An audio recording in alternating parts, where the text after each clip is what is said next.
In the 11th century, the world as known to Europeans was divided between fragmented kingdoms in the west and sophisticated urbanized civilizations in the east.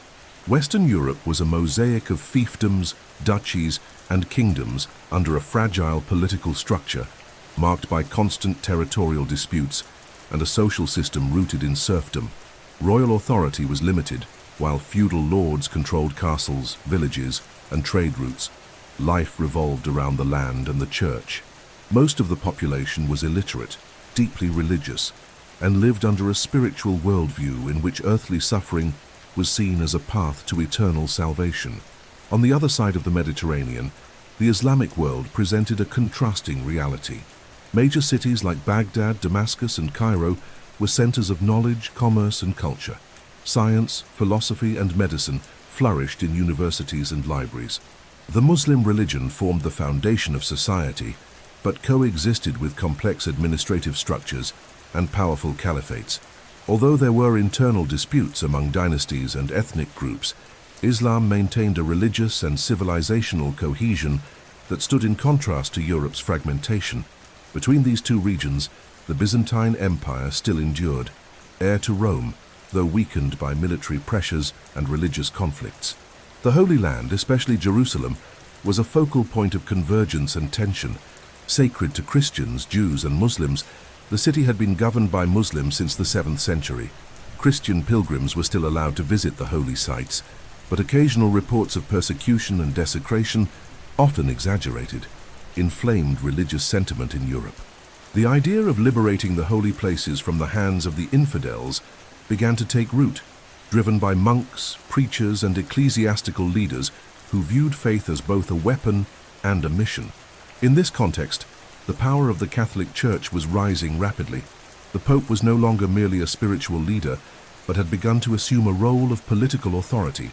With the collapse of the Carolingian order, the Church filled the power vacuum, imposing Christian values over social practices, local wars, and political alliances.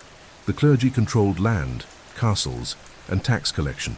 The idea of Christendom emerged as both a political and spiritual project to unite all the peoples of Europe under the cross, with the Pope at the center. This structure made the call for holy war more than a suggestion. It became an irresistible summons for thousands. By the end of the 11th century, famine, plague, and social instability were driving the peasant population to despair. Many sought spiritual redemption. Others dreamed of land, wealth, or escape from their miserable daily lives. The moment was ripe for a message of faith and war to mobilize the masses. All it would take was a voice strong enough to awaken Europe, and that voice was soon to rise from Rome in the figure of a pope determined to write the bloodiest chapter of Christian faith. In the 11th century, the Catholic Church was not merely a religious institution. It served as the central axis of political, cultural, and moral organization in Western Europe. The Pope in Rome had become the highest authority figure, both spiritually and practically. With the decline of central empires and the fragmentation of the nobility, the papacy took on the role of mediator, legislator, and even warrior. Christianity extended far beyond the walls of temples. It guided the laws, justified wars, and defined the identity of entire peoples.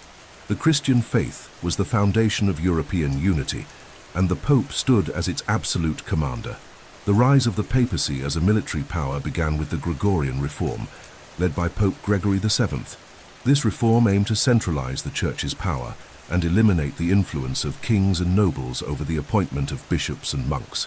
The conflict with the Holy Roman Empire, known as the Investiture Controversy, revealed that the Pope no longer accepted subordination. The Church began to assert that all legitimate power should stem from Rome's spiritual authority. This vision nurtured the emergence of the concept of holy war, justified not by territorial ambitions, but by the defense and expansion of Christian faith. When Pope Urban II convened the Council of Clermont in 1095, his speech was carefully crafted to mobilize Europe.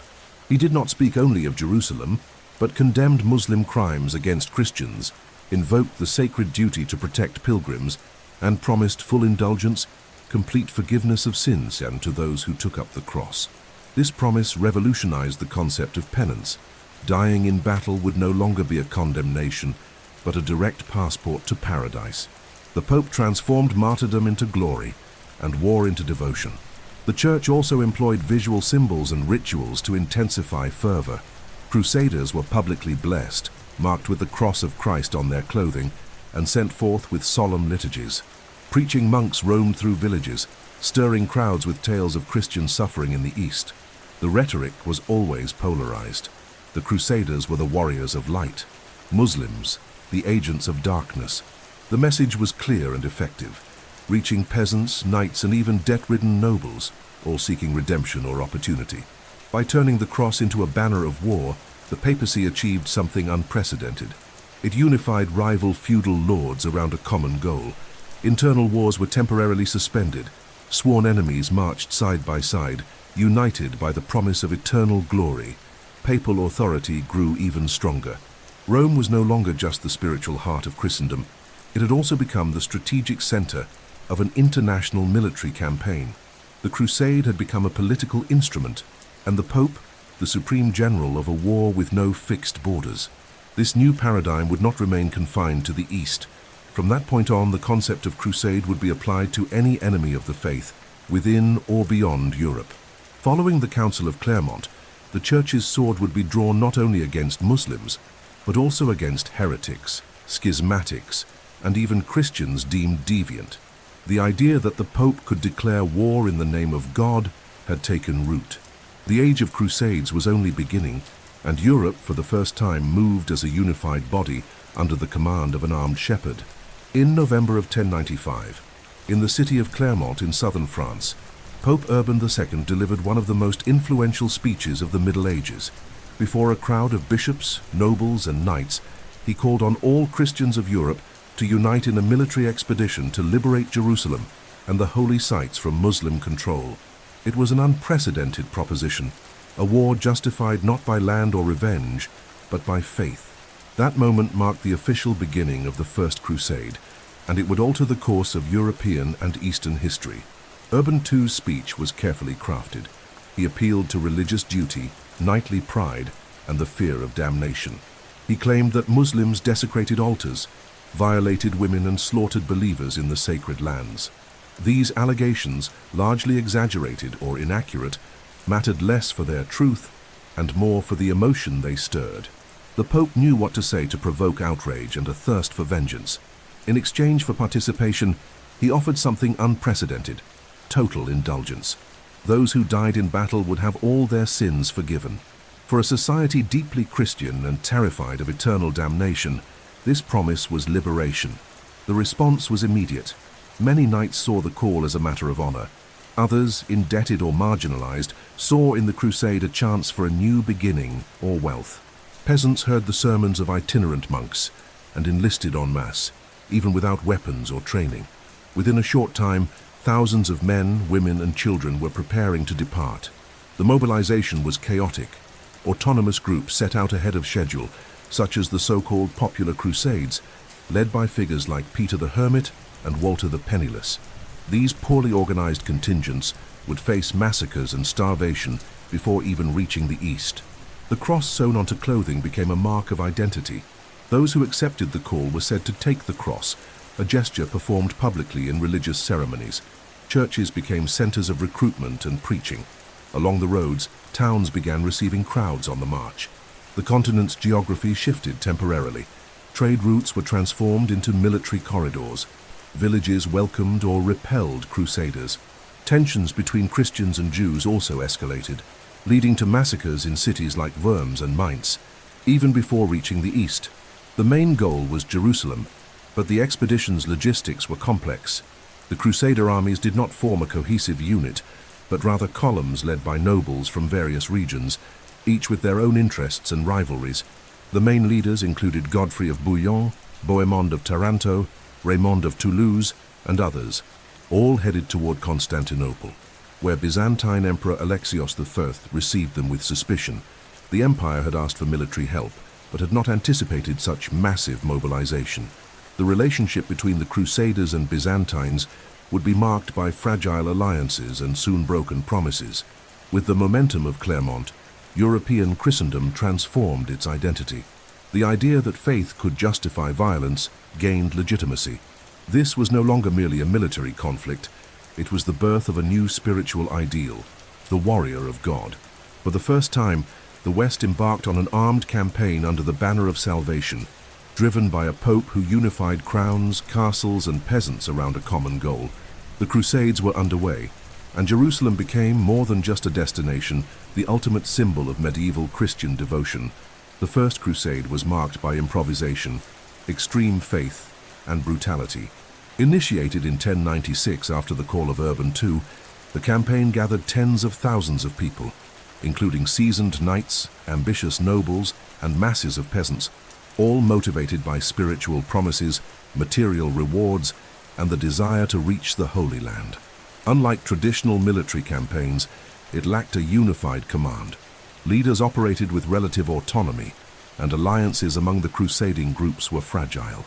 Even so, the movement advanced with force and reshaped the political and religious landscape of the Middle East. The journey across Europe toward Constantinople was only the first challenge. The Crusaders faced hunger, disease, clashes with local populations, and difficult logistics. Many of the early popular groups, lacking preparation and organization, were massacred before even facing Muslim armies. Peter the Hermit, for example, led thousands of faithful into Anatolia, where they were devastatingly defeated by Seljuk forces. These early failures did not stop the advance of the main forces, made up of well-armed and trained knights, who reached the Byzantine capital months later. Emperor Alexios I in Constantinople received the Crusaders with caution. His goal was to recover territories lost to the Turks, but not to allow the West to establish direct control. In exchange for logistical support and military guidance, he demanded oaths of loyalty and promises to return conquered lands to the Byzantine Empire. Many Crusader leaders agreed, but few would keep their word. After crossing the Bosporus, the armies advanced through Anatolia, facing hard-fought battles such as the victory at Dorylaeum, which demonstrated the Western Knights' combat capability and adaptability to Eastern tactics. The Siege of Antioch, one of the most difficult stages of the campaign, lasted about 8 months. The city was heavily fortified and essential for controlling the route to Jerusalem. Hunger, disease, and desertions plagued the siege. But in 1098, with the help of an internal traitor, the Crusaders managed to enter the city. Days later, they were surrounded by Muslim forces from Mosul. The siege reversed. In the midst of despair, the legend of the Holy Lance emerged, supposedly discovered by a monk among the ruins. Believing they possessed a sacred relic, the Crusaders attacked the besieging army with renewed fervor and won the battle. The path to Jerusalem remained harsh. The armies were already reduced and exhausted. In June 1099, they reached the walls of the Holy City, which was under the control of the Fatimid Caliphate. The siege was brief but intense.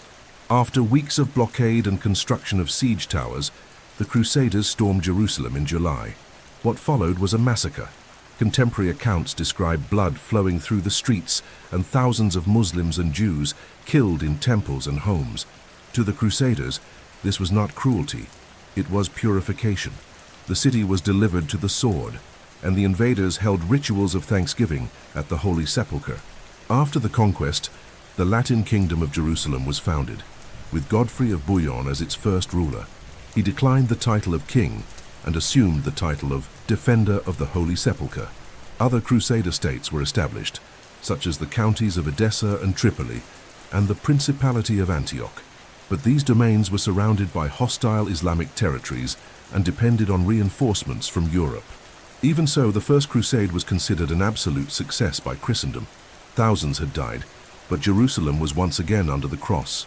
This crusade redefined the meaning of medieval faith. War became seen as a legitimate path to salvation. The Pope gained immense prestige, and participants returned home as heroes or martyrs.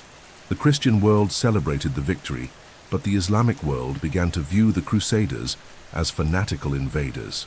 The clash between the two civilizations was just beginning, and the coming decades would be marked by escalating violence, resistance, and counterattacks that would turn the Holy Land into a permanent battlefield. After the conquest of Jerusalem in 1099, the Crusaders did not immediately return home. On the contrary, they established a permanent presence in the Middle East by founding a series of Latin Christian states within Muslim territory. These kingdoms were not created as temporary colonies, but as structured dominions with castles, nobles, their own laws, and regular administration. The Crusader presence became a lasting part of the political landscape in the region for nearly 2 centuries, challenging Islamic powers and ushering in a new era of tension and conflict.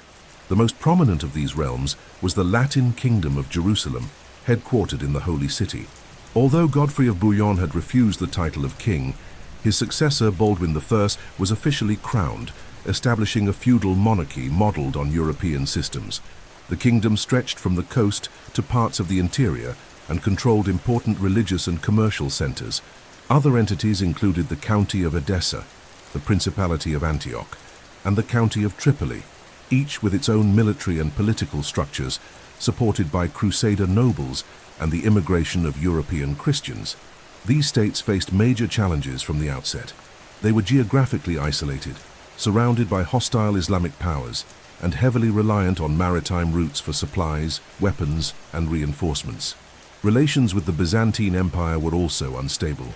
Although the Byzantines had aided the Crusaders early on, they felt betrayed by the Latins' direct control over territories that had once belonged to the empire.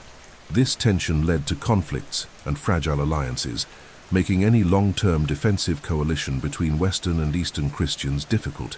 The structure of the Crusader states followed the European feudal model. Land was divided among vassal lords who received castles, villages, and military obligations. Many of these European nobles settled permanently, marrying local women or bringing entire families. The church had a massive presence.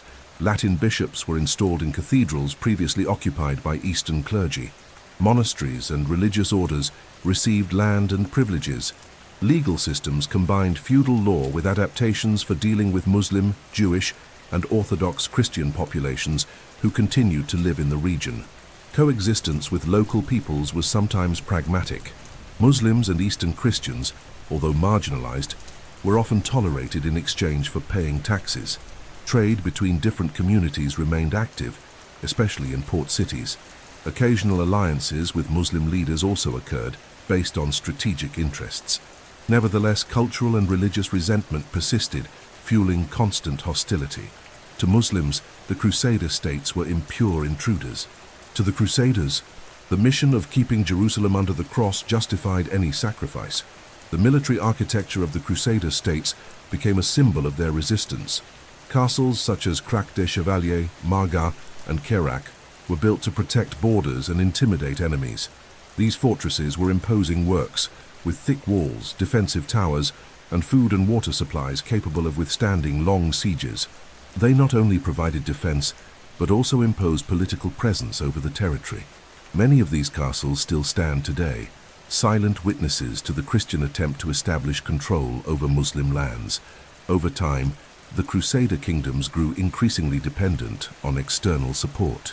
Military orders such as the Templars, the Hospitallers, and later the Teutonic Knights emerged as permanent religious armed forces, playing a central role in defending borders and organizing social and economic life.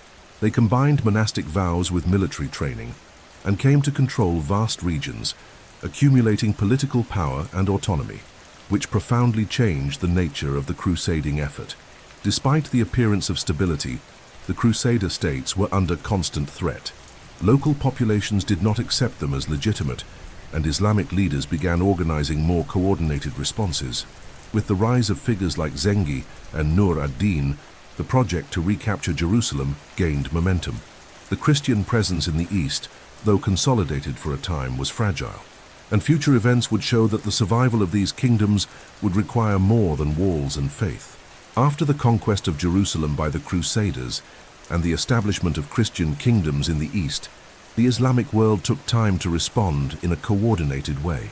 Fragmented by disputes between Sunnis and Shiites, rival caliphates, and regional conflicts, Islam experienced years of political disorganization while the Crusaders consolidated their dominance. This internal division hindered any serious attempt to expel the European invaders. However, the situation began to change with the rise of leaders capable of unifying forces under the ideal of jihad, the holy war in defense of Islam. The central figure of this new phase was Zengi, Atabeg of Mosul and Aleppo. Ambitious and strategic, he understood that the Crusader presence was more than a territorial threat. It was an affront to the Muslim faith. In 1144, he launched a decisive attack on the county of Edessa, the most vulnerable of the Crusader states. The city, poorly defended and isolated, fell after a swift siege. The conquest was both symbolic and strategic. For the first time, a Crusader capital had been retaken. The news deeply shook Christian Europe and rekindled fears that all the territories under the cross were in imminent danger. The fall of Edessa was a psychological turning point. It proved that the Crusader kingdoms were not invincible and that Islam could reorganize. Zengi died shortly after, assassinated by a slave, but his legacy was continued by his son Nur ad-Din. More than a warrior, Nur ad-Din was a reformer. He implemented policies to unify Sunni Muslims, promoted popular religiosity, built schools and hospitals, and reinforced the discourse of jihad as a duty for all believers. He succeeded in uniting Aleppo and Damascus under a single government, creating a solid foundation for future campaigns against the Crusaders. Meanwhile, the Christians responded with the Second Crusade, launched in 1147 by Pope Eugene III, with the support of figures like King Louis VII of France and Emperor Conrad III of the Holy Roman Empire. But the crusade was a failure. Poorly planned, poorly executed, and poorly received by the Byzantines, the campaign ended in humiliating defeats in Asia Minor and a failed attempt to capture Damascus. For Muslims, it confirmed that the initiative was shifting. The East, once on the defensive, was now taking the offensive. Nur ad-Din also worked to undermine Crusader influence through alliances and political infiltration. He sought to weaken ties between the Latin kingdoms and their sources of support, promoting internal disunity among the Crusaders and encouraging resistance from local populations. Under his rule, religious scholars emphasized that jihad against the Crusaders was not merely optional, but a collective obligation.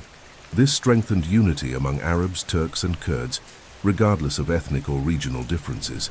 Beyond military strategy, there was an ideological advance.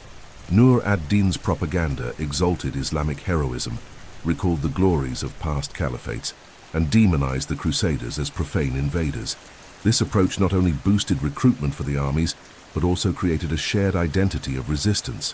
For the first time since the beginning of the Crusades, the Islamic world began to operate with a clear narrative, unified leadership, and a defined religious purpose. It was the prelude to a new generation of warriors of faith. The path opened by Zengi and consolidated by Nur ad-Din would prepare the ground for the emergence of one of the most iconic figures in the history of the Crusades, Salah ad-Din, known in the West as Saladin. Educated under Nur ad-Din's influence, Saladin would inherit both the strategic vision and the religious commitment of his predecessors. With him, jihad would reach a new level. But before that, tensions continued to rise, and the balance of power between Christians and Muslims grew increasingly unstable. The fall of Edessa in 1144, taken by Zengi, caused shock across Europe. It was the first major defeat of the Crusaders since the conquest of Jerusalem, and the response came swiftly. In 1145, Pope Eugene III issued the bull Quantum Predecessores, calling for a new crusade to retake the city. The campaign was propelled by the prestige of the Cistercian monk Bernard of Clairvaux, who traveled through European cities igniting popular faith and encouraging kings and nobles to take up the cross. The response was significant, but the outcome failed to meet expectations. Unlike the First Crusade, the Second was led directly by two reigning monarchs, Louis VII of France and Conrad III of the Holy Roman Empire. It was the first time sitting kings personally commanded a crusade. This elevated the political importance of the expedition, but also exposed its weaknesses. The two armies departed separately for Constantinople, and from the start faced serious problems with supplies, communication, and coordination. The march through Anatolia was disastrous. Conrad's forces were decimated at Dorylaeum, and the French, already weakened, encountered hostility from both the Turks and their supposed Byzantine allies. The Byzantine Empire, under Emperor Manuel I Komnenos, distrusted the true intentions of the Crusaders and preferred to maintain border stability rather than involve itself in poorly organized Western campaigns. Cooperation between Byzantines and Crusaders was tense, and marked by mutual accusations. Many crusaders viewed the Greeks as traitors, while the Byzantines considered the Latins undisciplined and prone to looting. This climate hindered any joint efforts and left the European armies isolated in hostile territory. The initial objective was to retake Edessa, but the city had already been destroyed and abandoned. Without a clear target, the Crusades' leaders chose to attack Damascus, a Muslim city that had remained relatively neutral and, at times, had even allied with the Crusaders against common enemies. The decision was strategic, but hasty. The siege of the city in 1148 was poorly executed. It lacked logistics, local support, and coordination among commanders. After only a few days of combat, the Christian armies withdrew under pressure, frustrated and defeated. The failure at Damascus was seen as a complete disaster and severely undermined the prestige of the crusade throughout Christendom. The impact of the Second Crusade was profound. Politically, it revealed the lack of cohesion among Christian kingdoms. Religiously, it shook confidence in the spiritual power of crusading. The European people, who had placed hope and faith in ecclesiastical and royal leaders, were confronted with a defeat devoid of glory or reward. For the Islamic world, the campaign reaffirmed the strength of Muslim resistance and the fragility of the Christian ideal when not supported by strategic unity and military discipline. The defeat also had indirect consequences. It encouraged new Muslim leaders to expand their influence. Among them was Nur ad-Din, who further consolidated his control over Syria and began laying the groundwork for future offensives. At the same time, the Crusader presence in the East entered a period of stagnation. Without significant reinforcements and with trade and pilgrimage routes under threat, the Christian kingdoms began to show signs of fatigue and isolation. The Second Crusade, therefore, demonstrated that faith alone was not enough. The idea that divine will would ensure victory lost ground in the face of Middle Eastern military reality. The dream of retaking Edessa ended in ruins, and the cross, once advancing with confidence, now faltered. The East was preparing for a new chapter, one in which Islamic leadership and unity would take center stage under the figure of a name soon to become legendary, Saladin.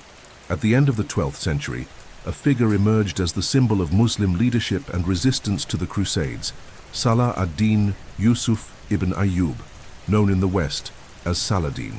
Born in Tikrit, in present-day Iraq, Saladin was educated within the Sunni movement and grew up under the political and religious influence of Nur ad-Din, his mentor and role model.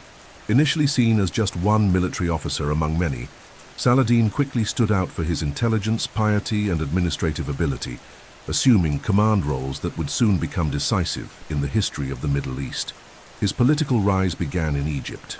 In 1169, Saladin was appointed vizier of the Shiite Fatimid Caliphate in a tactical alliance promoted by Nur ad-Din.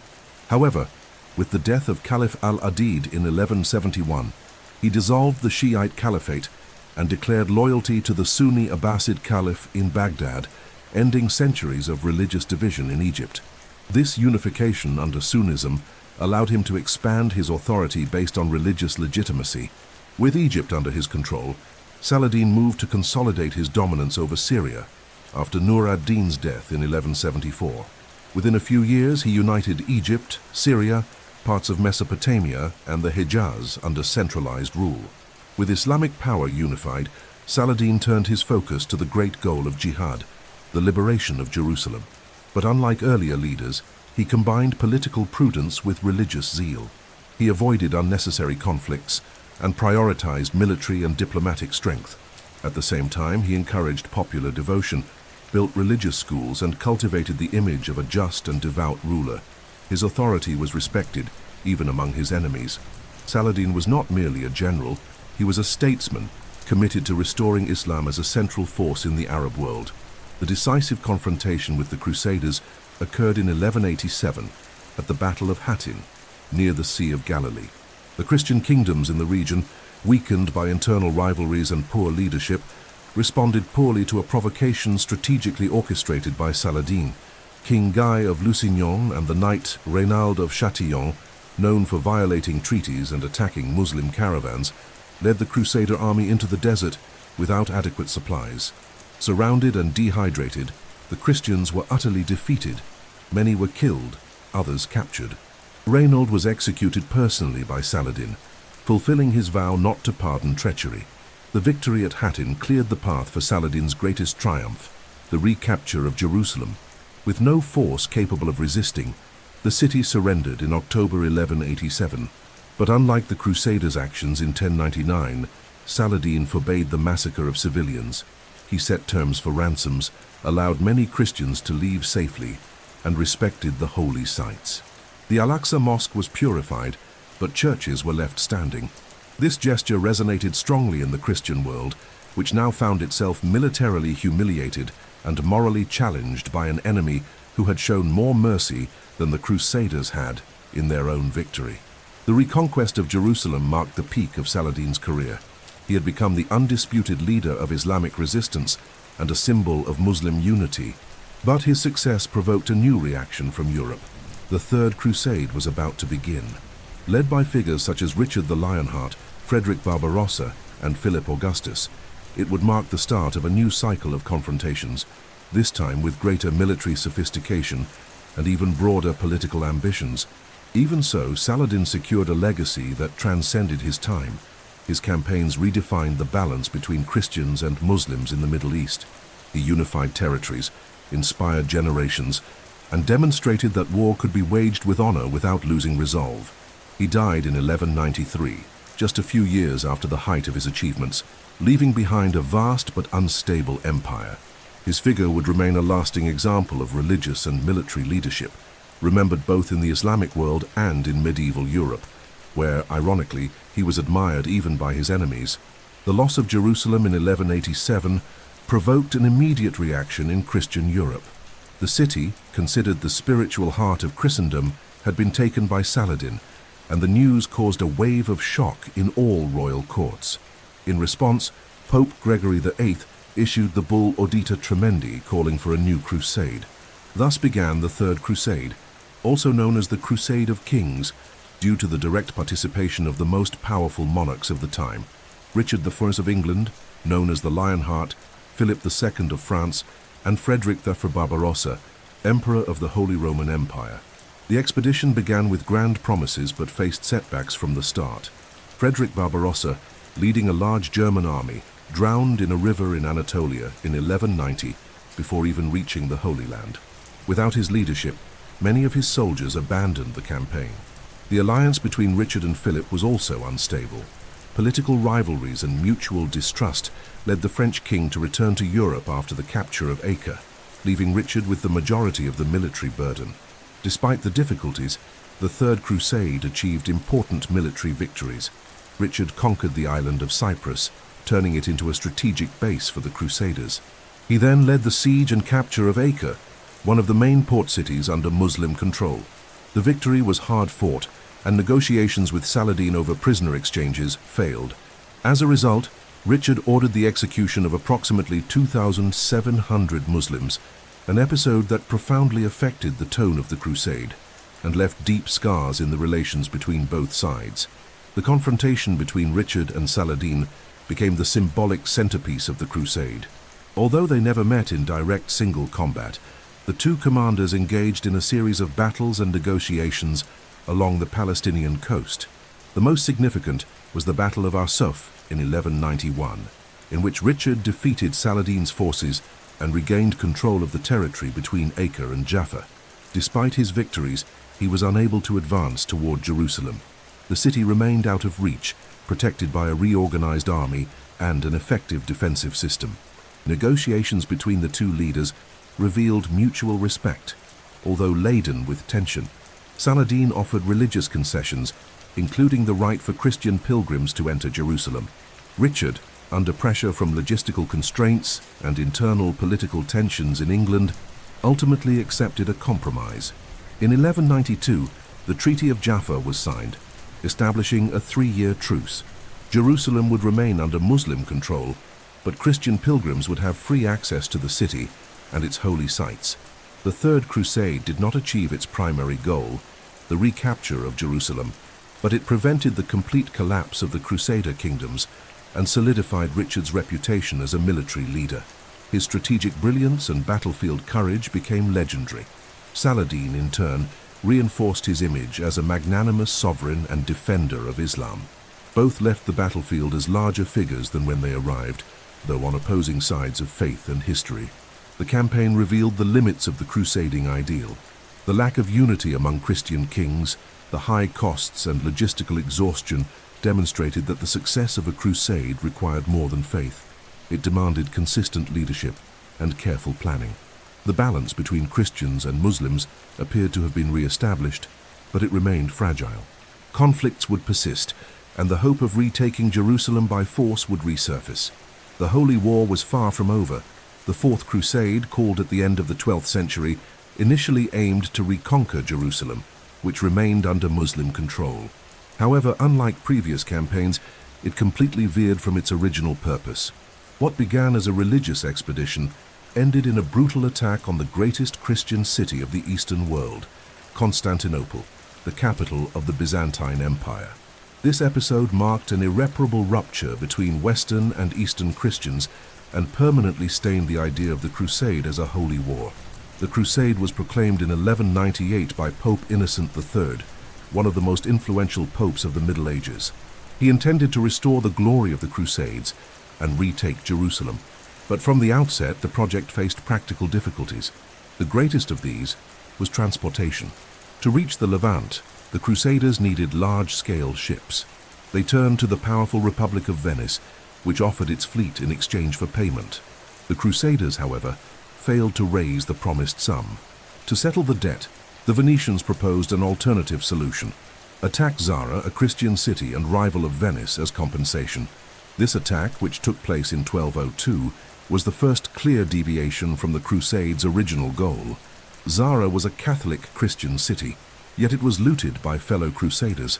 The Pope excommunicated those involved, but the movement continued, now tainted by economic and political interests. Soon after, a new proposal emerged to help an exiled Byzantine prince, Alexios IV, reclaim the throne of Constantinople. In return, he promised to finance the crusade, provide troops, and submit the Orthodox Church to papal authority. The Crusaders accepted the deal, fully diverting their focus from the Muslim East. In 1203, the Crusaders arrived in Constantinople and restored Alexios IV to the throne by force. But his promises of payment went unfulfilled. The city's population rebelled, the new emperor was assassinated, and the Crusaders, lacking funds, provisions, or a clear objective, decided to seize Constantinople by force. The final assault occurred in April 1204. For 3 days, soldiers looted churches, palaces, and homes. Invaluable treasures were taken to the west. Sacred relics, Byzantine icons, and works of art were destroyed or disappeared. The city, the spiritual center of Orthodox Christianity, was left in ruins. The impact of the sack was devastating. The already weakened Byzantine Empire collapsed. It fragmented into smaller states such as the Empire of Nicaea and the Despotate of Epirus, while the Crusaders founded the Latin Empire of Constantinople, which lasted until 1261. However, the conquest brought little strategic gain.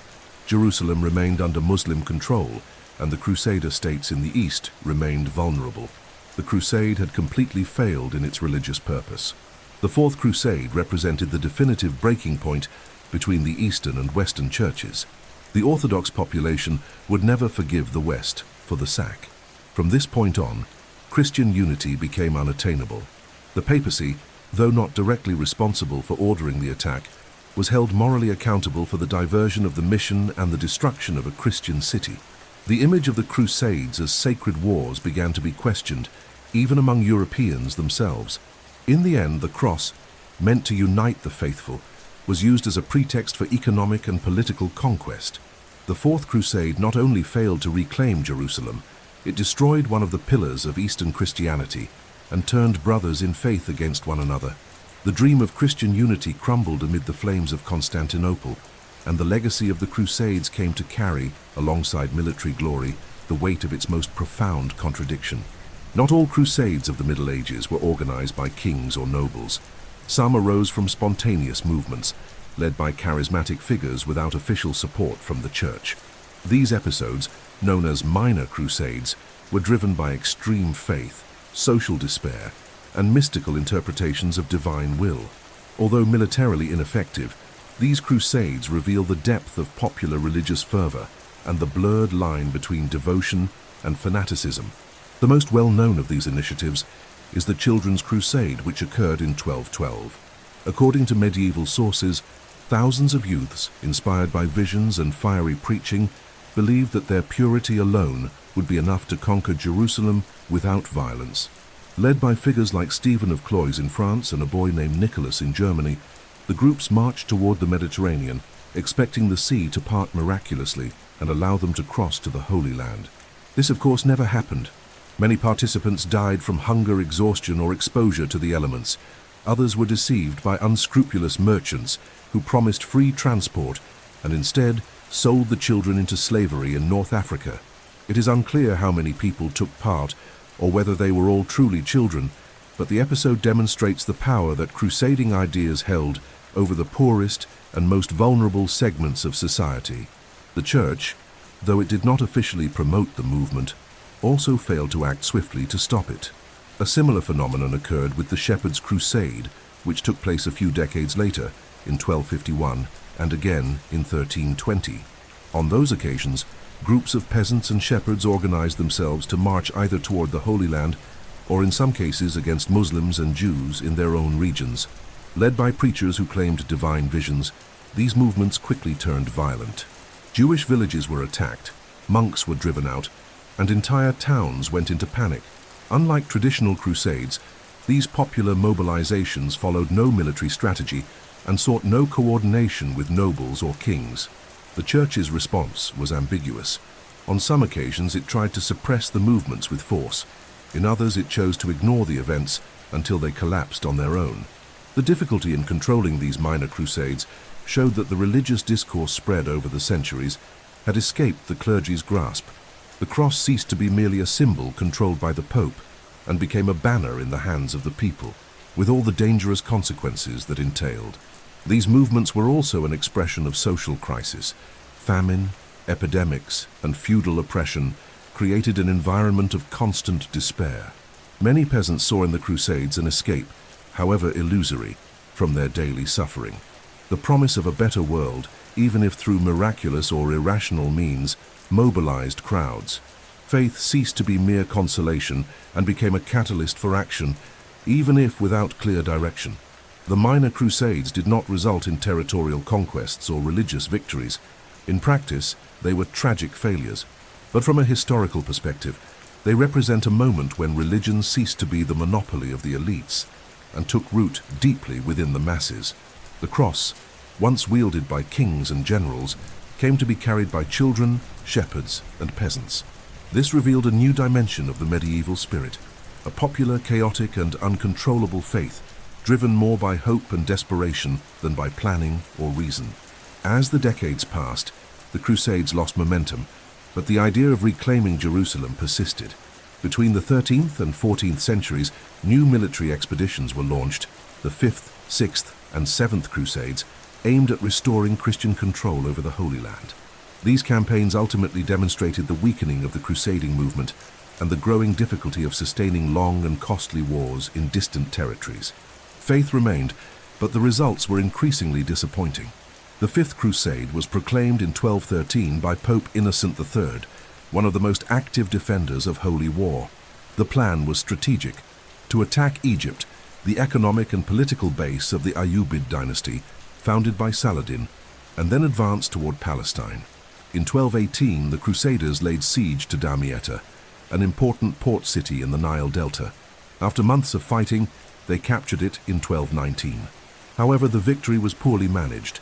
Ignoring offers of negotiation, the Crusader leaders decided to march toward Cairo, attempting to cross the Nile during the flood season. The advance ended in disaster. Surrounded, starving, and disorganized, the Crusaders were forced to surrender. Damietta was returned, and the crusade ended in failure. The Sixth Crusade, launched in 1228, took an unusual path. Led by Emperor Frederick II of the Holy Roman Empire, it was marked not by battles but by diplomacy. Excommunicated by the Pope for delaying his departure, Frederick proceeded with the crusade anyway. Upon arriving in the east, he negotiated directly with the Sultan of Egypt, Al-Kamil, and without shedding blood, obtained control of Jerusalem, Bethlehem, and Nazareth for a limited period, along with mutual access guarantees for Muslims and Christians. The agreement was considered shameful by many clergy and knights, but it temporarily restored Christian presence in the sacred city. Jerusalem returned to Muslim control a few years later, in 1244, after an attack by Khwarezmian Turks. The news reignited the desire for another crusade. The Seventh Crusade, led by King Louis IX of France, was launched in 1248. As in the Fifth Crusade, the initial target was Egypt. Louis captured Damietta, but repeated his predecessor's mistake by attempting to march to Cairo. His army was surrounded and decimated. The king himself was captured and only released after a large ransom was paid. The campaign ended with no territorial gains and heavy human and financial losses. These crusades made it clear that the crusading spirit was waning. Poor planning, vague objectives, and conflicting political interests among European powers undermined any chance of success. The faith that once mobilized multitudes now coexisted with public fatigue, the cynicism of nobles, and growing criticism from scholars and clerics. Moreover, the geopolitical context had changed. The Muslim world, despite internal divisions, was better prepared to resist and respond. The Mamluk Sultanate, which had taken control of Egypt and Syria, developed highly organized military forces. The Crusaders, on the other hand, became increasingly dependent on military orders like the Templars and Hospitallers, whose interests did not always align with those of European kings or even the Church. The string of failures significantly reduced the influence and prestige of the Crusades in Europe. Popular enthusiasm waned. Logistical support dwindled. Even the popes began to shift their focus to other conflicts, such as crusades against heretics within Europe itself. The dream of retaking Jerusalem by force grew ever more distant. The cross, once carried with hope and might, now weighed heavily on the shoulders of a worn and divided West. While the crusading armies failed in the East, the concept of crusade began to be redirected to other regions. As the Church realized the difficulty of maintaining control over Jerusalem, it started to apply the same rhetoric of holy war within and around European territory. It was in this context that the so-called Northern Crusades emerged, aimed at the pagan peoples of the Baltic region, especially Prussians, Lithuanians, Latvians, and Estonians, who still resisted Christianization. The cross now marched not against Muslims, but against neighbors deemed infidels. These campaigns took place between the 12th and 14th centuries and were mainly organized by Germanic military orders with papal support. The most influential was the Teutonic Order, originally founded to assist pilgrims in the Holy Land, but which found in Northern Europe a new field of action. With the Church's authorization, the Teutonic Knights launched a series of offensives to forcibly convert local peoples, destroy pagan sanctuaries, and impose the Christian faith through military violence. The motivation behind these crusades was both religious and territorial. Conversion was presented as the justification, but the conquest of land and the expansion of Germanic influence over the Baltic coast were central goals. Cities like Riga and Königsberg were founded, and fortified castles were built to consolidate Christian control. Entire peoples were wiped out or forced to abandon their traditions. Those who resisted were killed or enslaved. Those who accepted baptism often remained in conditions of servitude and cultural repression. Unlike the Crusades in the East, these campaigns required no long journeys or risky diplomacy with foreign empires. This made recruitment easier. German and Scandinavian nobles joined the expeditions with promises of land and prestige. For the Church, these wars offered a way to keep the crusading ideal alive without relying on the unstable situation in the Levant. Christendom was advancing within its own continent, shaping Europe under a homogeneous religious identity, even if imposed by fire and sword. The most enduring resistance came from the Lithuanians, who maintained their pagan faith until the end of the 14th century. Lithuania's conversion to Christianity occurred only through political alliances and strategic marriages, not direct military imposition. Even so, the trauma of the Northern Crusades endured. Local peoples preserved oral memories of massacres and the destruction of their ancestral symbols. Christianity arrived as domination, not spiritual choice. Faith was imposed with a sword in hand. The military order's actions in the Baltic also produced long-lasting administrative and political structures. The Teutonic Order ruled vast territories with an iron hand, developing crusader states in a feudal style marked by strong ecclesiastical presence and rigid hierarchy. These entities survived for centuries and later became entangled in conflicts with neighboring monarchies and with the rising nationalism of oppressed peoples. The Northern Crusades reveal how the idea of holy war was adapted to historical circumstances. When the Holy Land became unreachable, the cross turned toward the nearest pagans. The rhetoric of salvation persisted, but the methods became increasingly worldly. The boundaries between faith, conquest, and domination grew indistinct. And the cross, a symbol of redemption, continued to be used as justification for the systematic destruction of entire cultures. As the crusade in the East lost momentum, the Church began redirecting its attention to supposed internal enemies of the faith. In the 13th century, the concept of holy war was extended to combat heresies within Europe itself. Among the main targets were the Hamil Cathars, also known as the Hamis Albigensians, who had spread throughout southern France, particularly in the region of Languedoc. These movements were neither pagan nor Muslim. They were Christians with doctrines that diverged from Roman orthodoxy. Nevertheless, they were labeled as heretics and treated as threats to the unity of Christendom. The Cathars believed in the existence of two opposing principles, one divine, spiritual and good, the other material, worldly and evil. They rejected the sacraments of the Church, denied papal authority, and promoted an ascetic and simple lifestyle. For Rome, these ideas not only challenged traditional theology, but also undermined the ecclesiastical structure. The Cathar heresy was deemed intolerable because it was gaining support among the local nobility and was protected by feudal lords who preferred to maintain some autonomy from the Church. In the Constantinople, 9, Pope Innocent III authorized a crusade against the Cathars. The campaign became known as the Albigensian Crusade, one of the bloodiest episodes in medieval history. Military command was handed to nobles from northern France, enticed by the promise of land and power over the south. The assault began with the siege of Crusades, where thousands of people were massacred indiscriminately, Cathars and Catholics alike, men, women, and children. According to reports, when asked how to distinguish heretics from the faithful, the papal legate replied, "Kill them all, God will know his own." The crusading forces devastated the Languedoc region. Cities were burned, castles destroyed, and entire populations expelled or exterminated. Soon after, the Church established more permanent mechanisms of repression. Ecclesiastical tribunals were created to investigate, judge, and punish heretics. Thus was born the Inquisition, an institution that would leave a deep mark on European religious history. Inquisitors, usually Dominican monks, had autonomy to interrogate suspects, impose punishments, and confiscate property. The mere suspicion of heresy could lead to imprisonment, torture, or public execution. The repression of the Cathars lasted for decades. The movement was officially eradicated by the end of the 13th century, but the Languedoc region never recovered. Once culturally rich and linguistically distinct, it was absorbed into France under direct monarchical rule and ecclesiastical control by Rome. The South lost its autonomy, its religious diversity, and much of its local identity. The internal Crusades show that religious violence was not limited to confrontations with Islam. Christendom itself became a target when it strayed from official doctrine. The cross began to be used against those who thought differently, even while professing faith in Christ. The unity of the Church became a matter of force, not of consensus.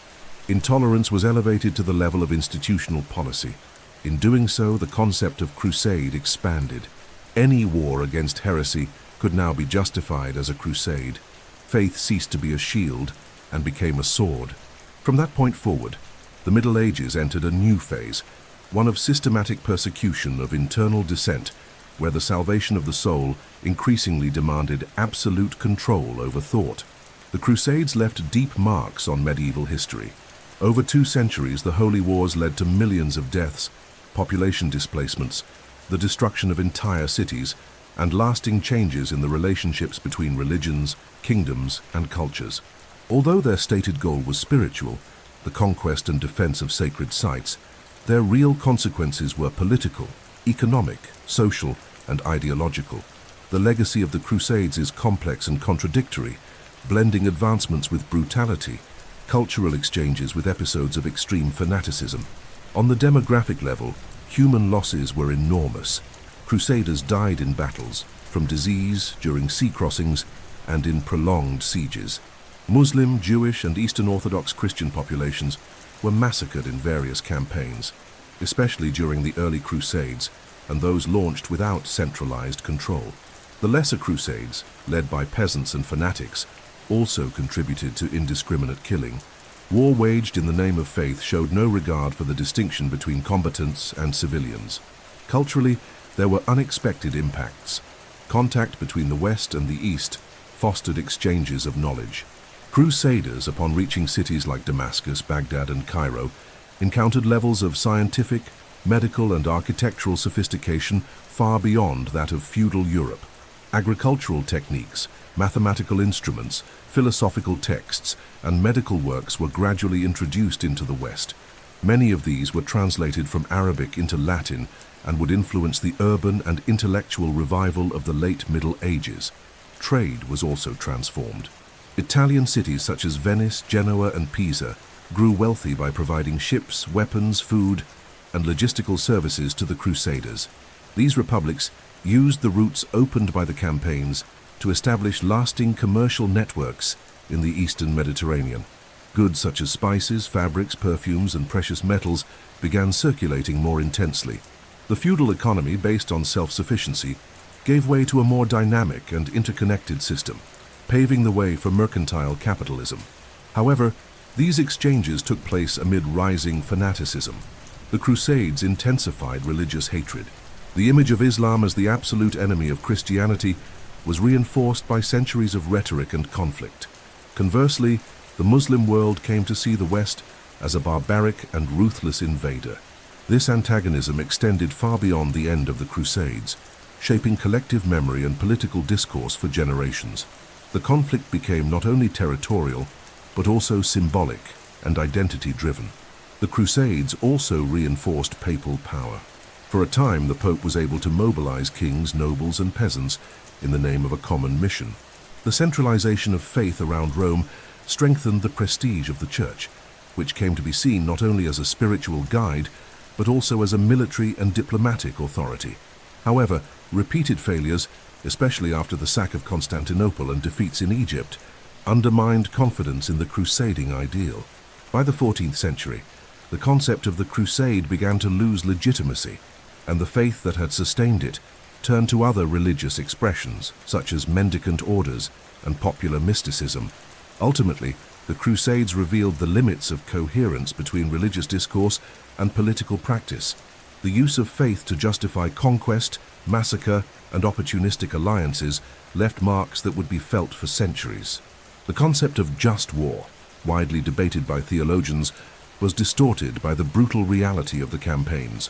Spirituality was instrumentalized for power, and the cross ceased to be only a symbol of sacrifice, becoming a banner of domination. The Crusades ended without Jerusalem remaining under Christian control.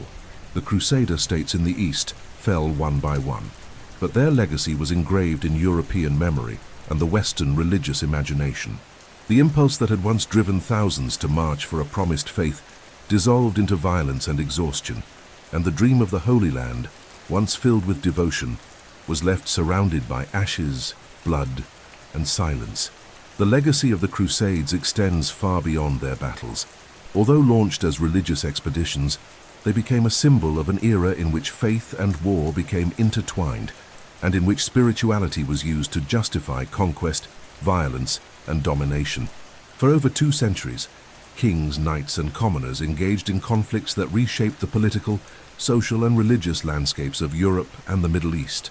In the end, the Crusades failed to preserve Eastern Christendom or maintain Jerusalem under Western control, but they left a lasting influence on medieval thought and on how the West came to see itself and the world around it.